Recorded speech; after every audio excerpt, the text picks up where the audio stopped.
So you're in, you're in Uzbekistan tomorrow, Coach Hav? Yep. We leave tomorrow at 10 a.m. and then plane leaves at 12, or I don't know. I think we arrive at 3 p.m. Okay. And it's tomorrow.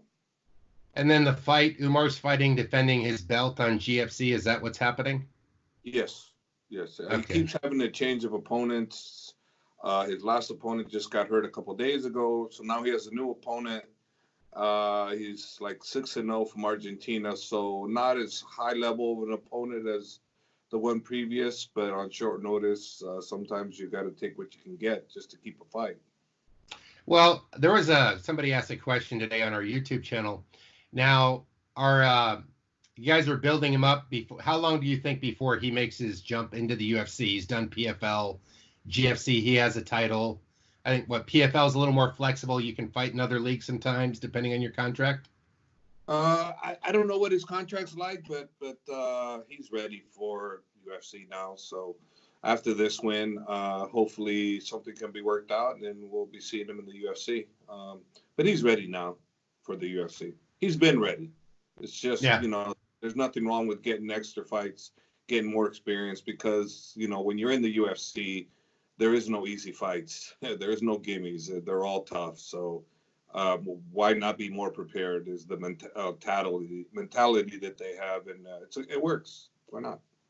You see a lot of guys jumping in too soon, and like they should have taken this path a little better, because I think I see it too. Some guys are like, they got potential, but there's 2 or 3 things they should have addressed and worked on and tried a few more fights and tried it out in some fights before they jumped in.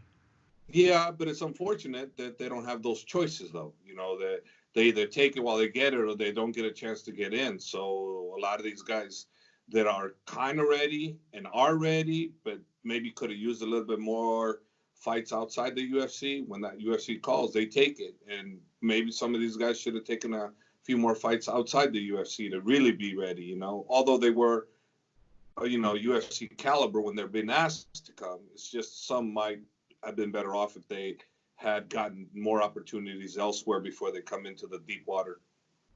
That's been happening. It's funny. I mean, you could look at different scenarios. Like back in the day, Pride, Quentin Jackson would get a call a week out. Come to Japan. Come fight in Japan against one of our toughest guys. Like they wanted him kind of worn down before he jumped into that league. And plus the flight takes a lot out of you. I mean, you've been flying everywhere. I just got back from traveling. How much does that take out of a fighter on short notice? If it's me, if you're talking about me and I'm still fighting, I'm screwed. Yeah. Basically. Yeah, I have a hard time with it. I don't get over it in a couple of days, because I can't sleep. I have insomnia, so even sleeping pills at times don't work. So it's tough, man. So I would think that if I was a fighter still, I probably wouldn't be a good fighter. I'd be fighting sleep more than I would be my opponent. The only guy that I talked to, I did an interview at Bellator with Mousasi, and I said, does this sleep thing bug you flying from Europe the night before the fight? He's like, nah, I just go to bed, regular time, sleep on the plane. That was the only guy I heard that from. But a lot of people told me carrying water and trying to make the cuts is the hard part, like something that the airplane does to you. I don't know what that is, but it retains water. Yeah, it's harder to for whatever reason, you retain water. So guys don't really want to be playing the night before a fight, before the weigh-ins. It's tough. So we flashed your video up on our Instagram, and we saw some of that Dagestani basketball. Looks like a good cardio workout. Looks like it's fun. What do you think? Did you have a good time watching it? Well, I filmed a little bit of it. It's basically, it's a great cardio workout, and the more advanced guys play the basketball while the other lower guys warm up and do drills before they get started. It's amazing that there's no one really getting injured playing the basketball, because there's no rules. There's no rules, but they're pretty good about not hurting eeach other.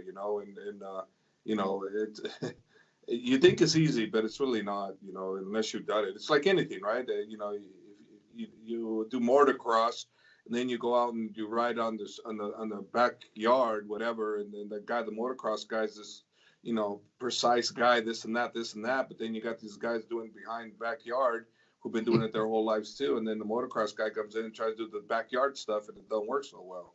So it looks easy, but it's not. I guess that's like the analogy would be like controlled sparring with a pro versus controlled sparring with a guy that might have a little bit of a anger problem that slips or can't handle what he's giving and taking back, right? It's different. It's just like anything. If you do something long enough, and someone doesn't do it, they just can't come in and be better at you than you at something you've been doing that they haven't been doing. It's like anything. If I've been boxing 10 years and you've been doing something else that's not really the same kind of boxing, you can't come in and do as well as I'm doing. You can't. It's just very difficult to do. What I gleaned from looking at the fighting over there, I didn't really get to see a lot. You sent us some clips. There's other videos on YouTube out there. But to me, it makes me think back when you and I were younger, 70s, 80s, when martial arts, you would go to Japan because that's where it was all about the martial art, no distractions, live at the dojo, practice traditional style. Is there more of that with less distractions, you think, in the Dagestan training than like if you're a kid in the States, you get so many things to pull you in any directions, or does that live there too? It lives here too, but this is the thing though. The parents and everybody push sports. So a lot of these kids are put into sports by the parents, and the discipline involves and everything. So that's the one difference that is over here versus at home. Over there, it's more of a choice. Here, it's not as big of a choice as you got to do sports. Wow. So yeah, that kind of sounds like when we were kids, it was normal. You signed up for sports. Your parents didn't want you sitting around the house.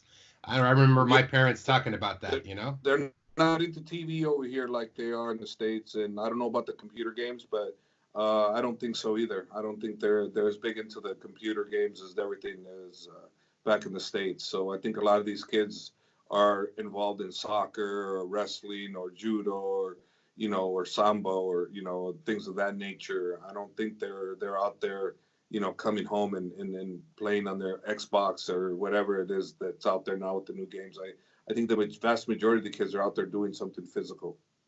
I theorize when I look at who's winning in the fight game lately, it's people from countries that don't have a lot of distractions. They're hungry. Maybe they live in a area that's a little more challenging.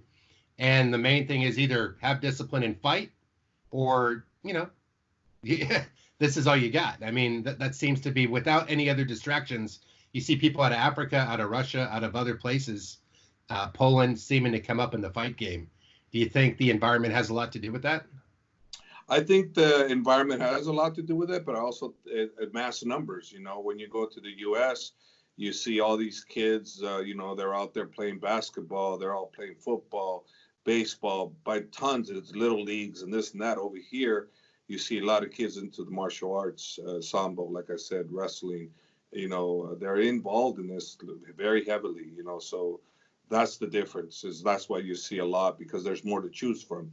If the U.S. was the same, you'd have the same over there. You'd have a huge influx of kids doing really, really well because it's the same thing. So you basically have fighting being their version of football it is in America. It's one of their first choice sports, one of the better sports other than soccer, which is the biggest sport in the world, where people can take it to a professional level and potentially, be successful in life, I guess. Just sports in general over here are pushed, but the fighting arts are definitely pushed. Wrestling, and I think MMA is being pushed also because I see videos where I've personally seen, and I've been there where I've seen 40 or 50 kids all preparing to be fighters at a young age. I don't see that in the States. Yeah, you might see one or two. There's so many choices. Mm-hmm. Too many choices leads to distractions, leads to, hey, I play soccer, I play tennis, I play baseball, and sometimes MMA, right? I mean, unless that's how they get into it. So yeah. Are you getting... They have less choices over here. And I don't know if it's because that's just the way it is. It's just, I know that the kids here are more active. So how is your sightseeing and looking around Dagestan? What have you got to see and do since you've been there? Nah, nothing this time around. I've been just around the city. I have not Yeah. seen it. No, I walk around once in a while, but to be honest with you, mostly I just stick around the room until they tell me to let's go training, and we go training, and that's pretty much it. You So know, no, and, none of the canyons and the eagles and all that good no, stuff. not in this one. I was gonna go with Habib on one of the to go see his old village, but unfortunately, his one of his friends' parents died, so he had to go do that, and those things happen, and I'm fine with it though. It is what it is. What's it like for Habib over there? Do you see him being pulled at by because he's such a popular person in his own country? He's such an icon in that region. I mean, is it different than when he visits us out in AKA in California?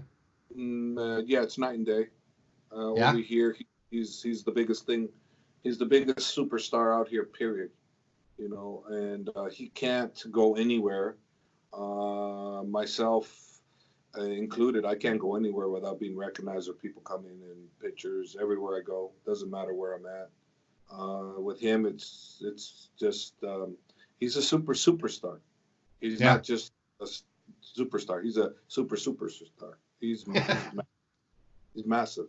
He can't even drive around in a car himself because they recognize him. So just think about the biggest star you can think of in the U.S. That's him over here. Wow. What a change. So I guess it's actually refreshing for him. The benefit of coming to train California is like, ooh, a little more 80% less obligation, more focus on his training and right. I mean, it seemed to benefit Well, him, he I can guess. focus on training more.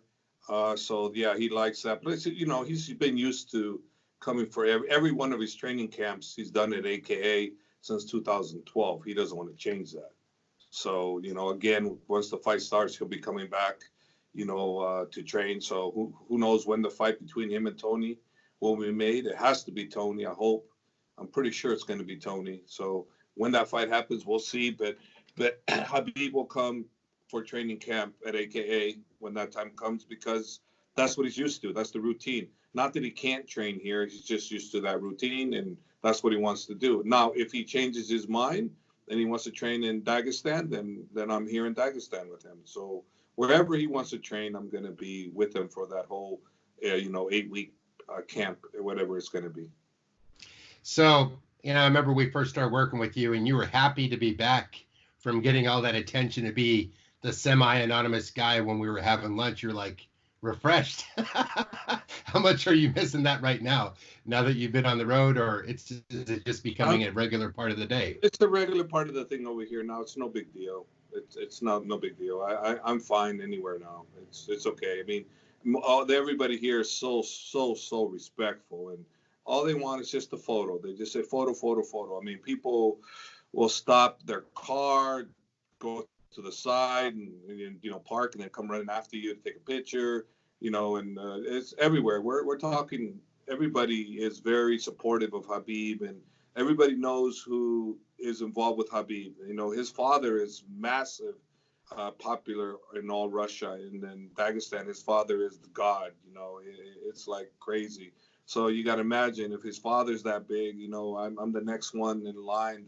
The coaches with him. So I get trickle some of that effect. Not like his father, but still, it's overwhelming. The other day I was at a restaurant and a school teacher comes up to me and she wanted to have the 20 something 30 kids come and take pictures with me, and they were so excited, and because it's Habib's trainer, and that's how massive he is, that people are excited just to meet you, and I don't look at myself as anything special or different, but they obviously do because you train Habib.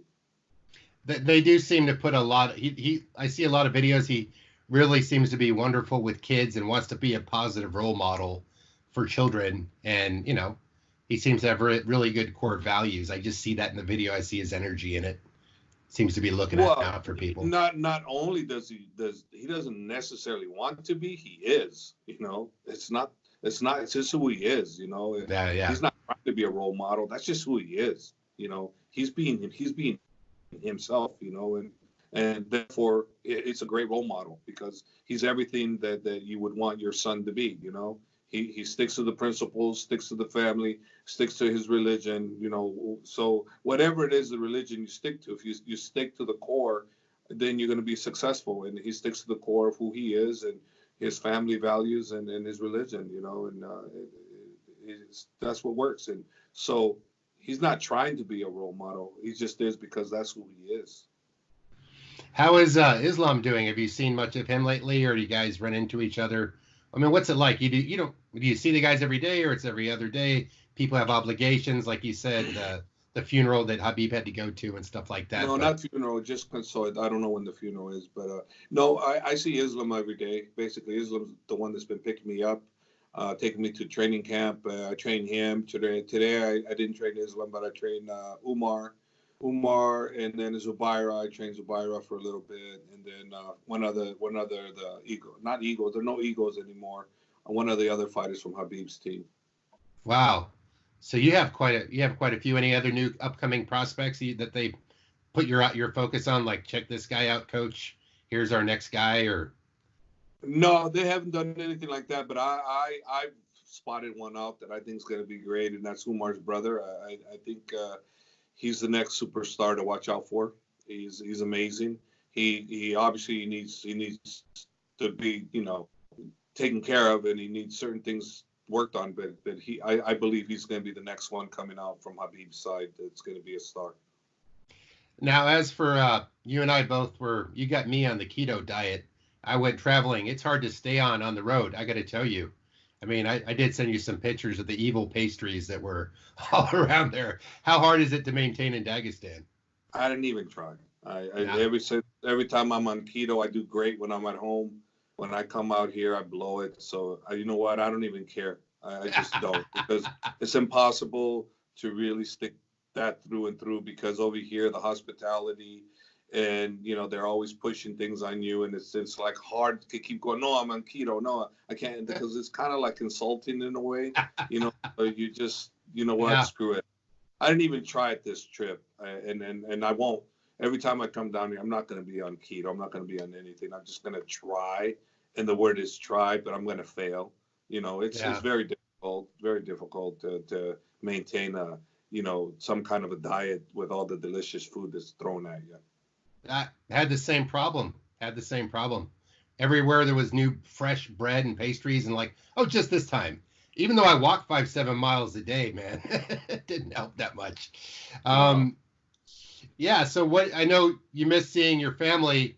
What else do you miss about California? The weather? I mean, is it cold there? What's? No, it's maybe a little bit colder than San Jose.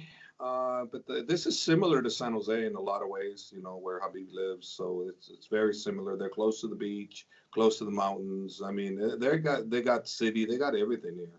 I mean, the city is big. It's over 1 million people here, so it's not a small city. It's pretty damn big. The only thing that scares the hell out of me is their driving, the way they drive over here. There's no rules, it seems. Like boom, boom, boom. But it's amazing how they drive. It's like. I'm getting used to it, but the first time around, I was scared as hell, man. I'm like, what the hell? Now, well, maybe it's because I'm with Islam too all the time. He's been driving me, and he drives pretty good. So maybe that's why I'm comfortable. But the last time I was scared as hell, man. Except when I was with Khabib, and Islam. Last time I was comfortable, but everybody else freaking scared the hell out of me. So potential fights, you get Umar. And as far as the Dagestan crew, Eagle MMA, you've got Zabit and you've got Islam. Of course, one guy just fought Abubakar Mana, and you've got Abubakar. Yeah. So you had him. Who's next? I know Khabib, but Khabib's still in contract. That's a bigger thing. I figure one of them might go first. Just have a feeling. I think. Zubaira is fighting in, I think, New Zealand.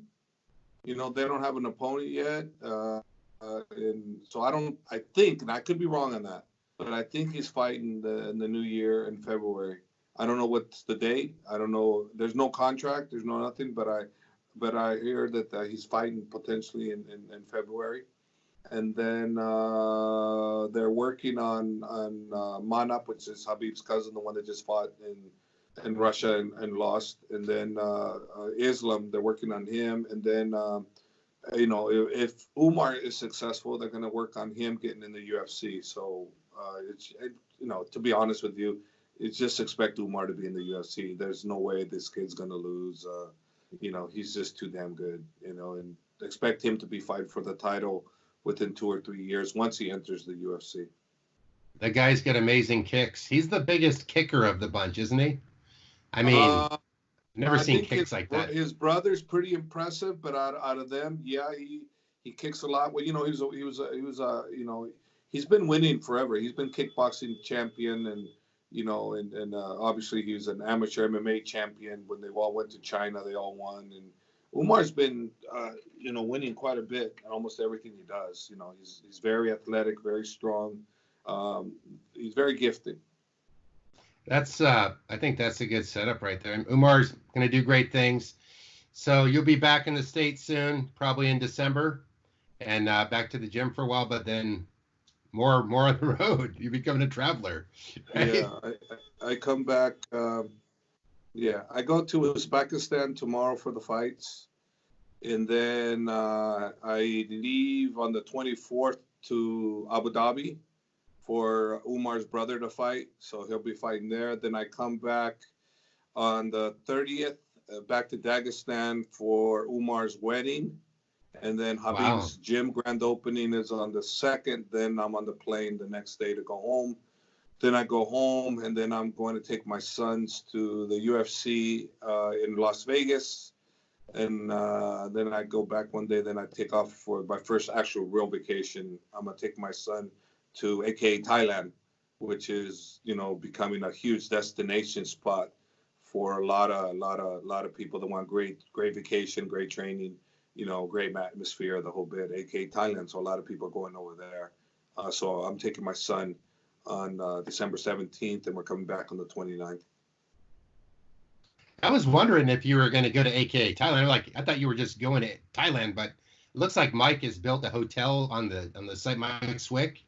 I mean, that gym looks amazing. It's impressive what he's done with that gym, and your brand is out there in Thailand. That's kind of exciting. How many times have you been there so far? This will be my 3rd time. I seem to go there almost every 2 years or so. I think I was there 2 years ago. So, yeah, I'm going to go back again. And who knows, maybe I'll go back sooner again. But it's not that traveling. I hate that traveling. So if I don't have to travel, I'm not going. But the reason why I'm going is because my son wanted to go. So I'm going to take him. That's being a great dad and a serious traveler, man. You're putting in some highway trucker road hours there. Yeah. You're competing, but we miss you back here. Hope you come back soon, buddy. Yeah, I'll be back, and then I go again. It is what it is. Life of the coach. Such the life, yeah. It's like so glamorous, and 90% I'm in my room, sleeping, and the rest here, and then 10% I'm out. So, everybody, all the coaches know it's not glamour, it's work, and it's work we love, but it's still work. It's not a vacation, and for those people that want to be a coach, it's not a bad thing to do at all whatsoever, but it's not glamorous like you would think, because you have to stay in your room, and then it's kind of hard when your mind's on fights for you to go out and enjoy yourself. It's not the same. It's like any job. It's just the job that I love. You put in your work, you want your guy to win, you're focused, you get the nerves. I mean, even more so when you're that much closer to somebody. It's one thing that they're from the same gym. It's another thing it's someone that you coached personally. And yeah, I can imagine it. And that's the thing, probably any celebrity, it is, people are thinking you're living the bigger life. You're living big, powerful little moments, but then you do have to isolate and you do have to pull back because it is a big energy exchange that happens there, I'm sure, right? Dealing with the public and stuff. Yeah. So it's not a glamorous life like you would think, but it's one that almost every coach that is good will tell you they love it, and because it's a passion, and then they probably wouldn't change it for anything else, and I know I wouldn't. So but it's not it's not I'm in Hawaii type thing all the time and I'm enjoying the hell out of it. No, you have to put in the work. You get those moments, but it's not every day. And especially even if we were fighting in Hawaii, it's still a fight. You Right. still focus on the fight. You're not on vacation. That's one of the last things I want to bring around here. You growing up in San Jose, being a kickboxer, then becoming a world champion, starting a gym. Could you have ever imagined yourself at that point in time in your life to be sitting in a hotel room in Dagestan coaching some of the best fighters in the world? No. If you would have asked me, I'll tell you crazy. I would have never. First of all, because getting me to come out here would have been a chore in itself. And the only reason why I'm out here is my wife made me come. Because she said, you know what, you need to show him support like he's been supporting you since 2012. He's been coming to you all this time. You need to pay that back. And I know. But nah, she made me come. So yeah. Here I am. I'm here. So it wasn't really free of choice. It was the wife saying you got to go. And then obviously I want to be here for him. But now that I'm here, I'm so glad she made me come. She was right. She was right. I needed to be here. I mean, even up to maybe 5 years ago, you still wouldn't have imagined this. You're like, yeah, he'll be a champ. He'll come here. Then, 5 years ago, if you would have told me I was going to be here, I'd tell you you're effing crazy. I ain't going.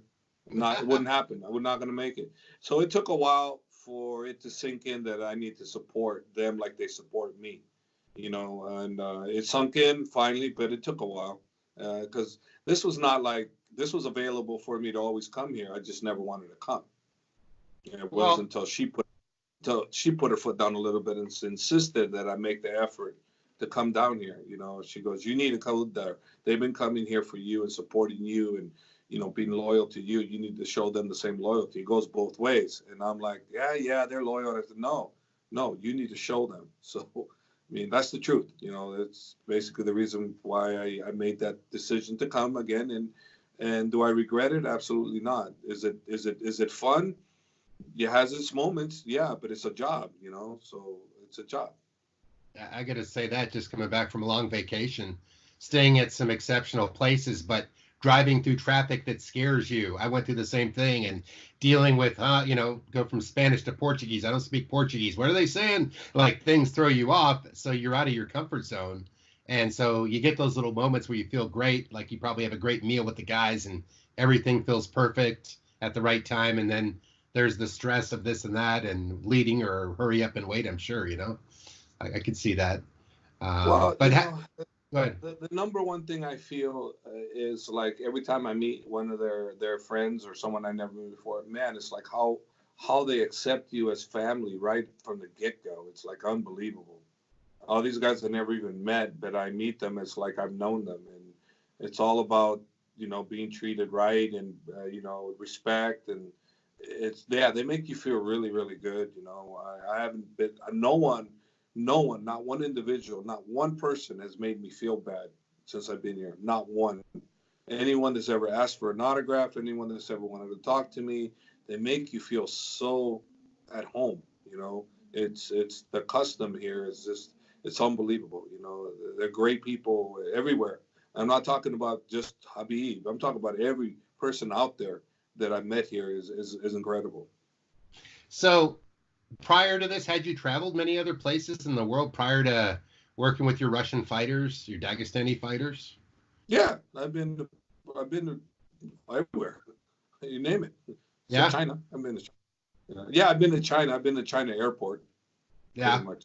But I've been everywhere. Nothing compares. The hospitality. The three places that are the best in the hospitality is United Emirates, which is Dubai, Abu Dhabi, Uzbekistan, man, really high up there. We're super, super high, in all of Russia. Yeah. Dagestan, of course, I get the biggest pop because of Khabib, but Russia in general is really, really good people. Wow. So did you see more of Russia this time? I mean, more of Moscow, or were you just there briefly and right off to Dagestan? No, on there I did. I went on a riverboat thing where they have served dinner and whatnot. And not dinner, lunch, and you get to see the Kremlin. You see a bunch of stuff. For it's about an hour or so, a little bit over an hour boat ride, and you get to see everything. Yeah, no, it's really cool. I think for me, I think Russia in the summertime would probably be better. But I went to Red Square. Beautiful, beautiful. The traffic is pretty bad in Russia.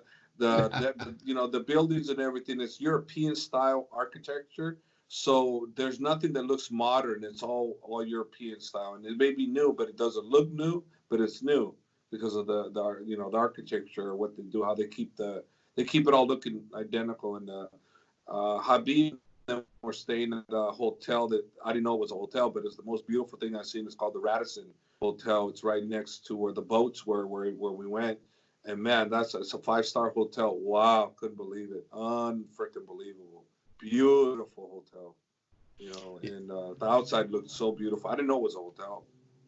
I think it'd be funny if you had the hotel review show, MMA hotel review show, because you travel so much, how you really do get out there, Yeah. but it's exciting. Well, this has been great talking with you, great catching up, man, and I hope the people are happy to hear what you've been up to. They have no idea that, okay, we got these shows popping, we're doing fan questions from our lunch place or wherever we're hanging at the gym, and they don't know that a coach is really going to sacrifice, get on the road, take care of his team, the work part, because it doesn't look like you're Yeah. working until you're working. But And also too, then what's hard is the fact that I have a team at home. yeah, And when the captain's away, sometimes it's hard to keep them together, and I have some great people helping me out there. I have Clint Cornell that's running it while Crazy Bob's not there, and Ron Kessler, and Hector Fernandez, and a whole bunch of other guys, Sean Bunch. I have a whole bunch of guys out there helping me, Rosendo Sanchez, Tyson Griffin, Tomas Diagni, they're trying to keep the fort down while I'm gone, and not easy, not easy. it is hard. You've had to build. How long does it take for a guy? I guess I won't sign off just yet, but how long does it take for a guy for you to anoint them coach? What are they going to do? What's the trajectory for a coach? It's hard to say, they just have to want it. That's it. Yeah. If they've been around long enough, and I see they have skills, and anybody can be taught to be a coach, even if they've never even done it, as long as they have the desire to do it.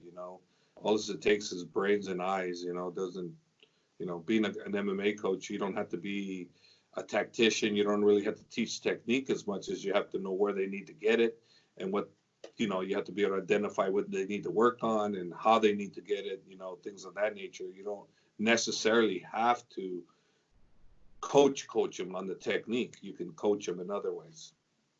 A lot of it's mental and seeing what things they need to overcome, what's sticking, right? Well, that's true, but you do need a coach, like a person to teach you the technique. But what I'm saying is that's not necessarily a coach either. That's just someone that working the mitts with you or something. But the coach could be the guy on the outside telling you how to hit the mitts better, along with the guy that's holding the mitts. So what I'm saying is that there's a mental side too, but there's the physical side that's more important than the mental side, and that's what a coach does also. I see you. We watch you. It's pretty amazing, and you do pick things up being around the gym. It's interesting what a coach can do. I mean, there's coaches that are 5'9" that coach basketball teams to slam dunk better, even though they can't do it themselves. I mean, it's very interesting how the coaching world plays out. Well, I'm sure you're looking to happy to come back to California.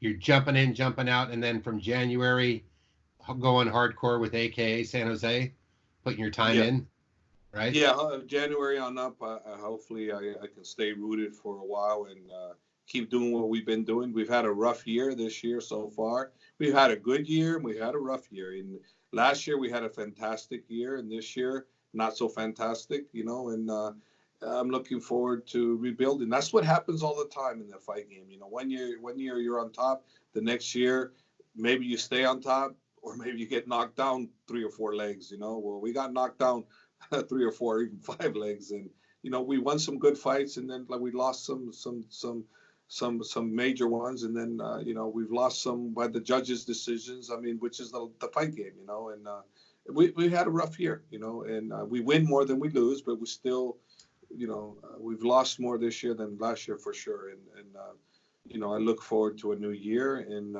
hopefully we can pick up, from the year past, not this year. Right. It's the short picture. We're seeing it fight by fight, but when you extend that over 3 or 4 years, then you have a better look at what that big picture looks like.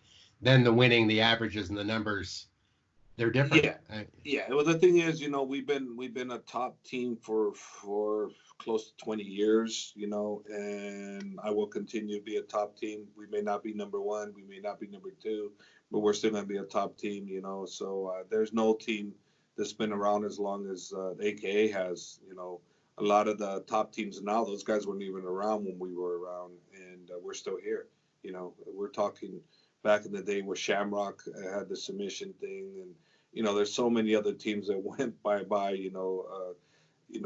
Couture, not Couture's, it was Quest, Team Quest, Militich. I mean, so many of great teams, Shooter Box, all went by. They're gone. They're no longer around, and we're still here. That's the thing. Were those just fighters' gyms? I mean, you guys actually teach at your gym too. I mean, sometimes if you're just a fighters' gym and you lose your top talent, then it just folds. I mean, you got to have your regular classes for mom and pop and, the young kids that want to learn and work out, and, maybe policemen that want to let their stress out and go do some kickboxing. I mean, I think Shooter Box was that way, and I know Shamrocks, don't know about them, so I don't know what they were like, to be honest, because I never seen them. But I think Shooter Box was. I think Shamrock did have. No, they did. Shamrock had people that want to come in to train. They just weren't run like a martial arts gym. They were run like a fight gym. So I think Shamrock's was run like a fight gym. So maybe that's why it didn't do so well, because it was run like a fight gym, not a martial arts for kids and family, even though they probably accepted them. I think ultimately by outlasting everybody, you'll stay on the top. I mean, there are times in other gyms you get 4 or 5 of the top guys, and they're the hot ticket, and all of a sudden they're not the hot ticket. 2 or 3 of those guys fall. I mean, but people are watching it in the moment. They may not look in reverse or look forward as to what's happening next. But no, it seems like it's hard. It's hard, but it's like anything. Been fortunate, and we have a bunch of up and coming guys, and they're all there. There's a whole bunch of guys that we have. Not a whole bunch. We don't have a huge team. We have some young up and coming talent coming. But the old ones are, their final stages. Kane's now doing WWE. In DC, one more fight. Maybe 2 at the most. And Khabib, who knows? Maybe I don't know. 1, 2, 3, 4. Who knows? Who knows what Khabib's gonna do? And then there's got to be new guys, so the new blood's coming, and they're already out there. Like the Umars and the Islam, Makhachev, and Ed Ruth and Kyle Crutchmer, and a whole bunch of guys. Deron Wynn, he got derailed this last time, but he's still young and he'll come back. He'll do well. We have a bunch of guys. It's just a changing. Yeah, I mean, sometimes you're all winning together in one big sweep, and then sometimes it's up and downs, but then it always changes. People learn. It seems like historically people from AKA, if they lose, they find a way to come back. They find that support structure there, and they get back on it. So that's pretty awesome. That's the whole idea. You're going to get knocked down, I mean, yeah. For God's sake, I've been trying to get my guys for 15 years to control sparring in what we call the red room, and I've been failed 15 years. It doesn't mean I'm going to stop. I'm going to continue to try to get them to understand it, but we'll see. Hopefully I get it down right one day, but so far I've still failed, but I haven't quit. Yeah, I think you're doing great, Jav. We look forward to having you back. It's been a great chat with you, man. All right, man. Okay, guys.